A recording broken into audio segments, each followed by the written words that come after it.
ఎన్నికలొస్తే వినిపించే పేరు ప్రశాంత్ కిషోర్. అతడు ఏ పార్టీ వైపు తలూపితే ఆ పార్టీ గెలుపొందిన ఘటనలే అధికం. ఈ నేపథ్యంలో 2019లో వైసీపీ వెనుక నుండి సహకరించిన పీకే ఇప్పుడు ప్లేగ్ ఫిరాయించాడు.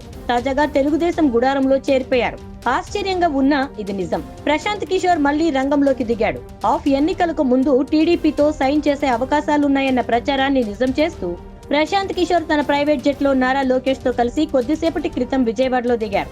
ఈ నేపథ్యంలో ఐపాక్ కి చెందిన రిషి రాజ్ సింగ్ మరియు పీకే మధ్య విభేదాలు తెరపైకొచ్చాయి. దీన్ని గమనిస్తే పీకే బీహార్ లో తన పాదయాత్రను కూడా ఆపేసి శిష్యుడిపై యుద్ధానికి రంగంలోకి దిగారు. 2019లో వైసీపీ అధినేత జగన్ కు పీకే సహాయం చేశారు. ఆ తర్వాత పీకే కనుసన్నల్లో రిషి రాజ్ సింగ్ నేతృత్వంలో ఐపాక్ టీం జగన్ కి పనిచేస్తోంది. అయితే వారి మధ్య విభేదాలు పొడచూపినట్లు ప్రచారం ఉన్నప్పటికీ ప్రస్తుతం పాదయాత్ర నిలిపి లోకేష్ తో ఆంధ్రప్రదేశ్ లో ప్రశాంత్ కిషోర్ తన సొంత జెట్ లో అడుగు పెట్టడాన్ని చూస్తే వారి మధ్య వైరం అధికమైందని అధికారికంగానే అర్థమవుతోంది.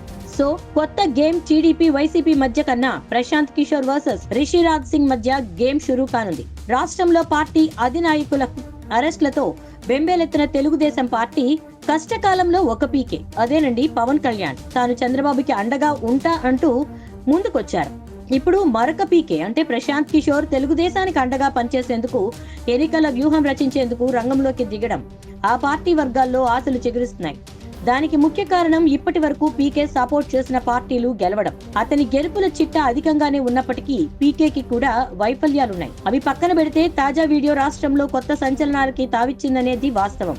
ఇటీవల చంద్రబాబు అరెస్టు సమయంలో జగన్ ని తప్పుబడుతూ ప్రశాంత్ కిషోర్ కామెంట్ చేయటం దేశవ్యాప్తంగా వైరల్ అయింది. అయితే ఆ సమయంలో పీకే చంద్రబాబు శిబిరం వైపు చూస్తున్నాడని ఎవరూ ఊహించలేదు. అయితే అందరినీ షాక్ కి గురి చేస్తూ ప్రశాంత్ శనివారం ఆంధ్రలో అడుగు పెట్టడం వెనుక ఎలాంటి లెక్కలున్నాయో కాలమే సమాధానం చెప్తుంది.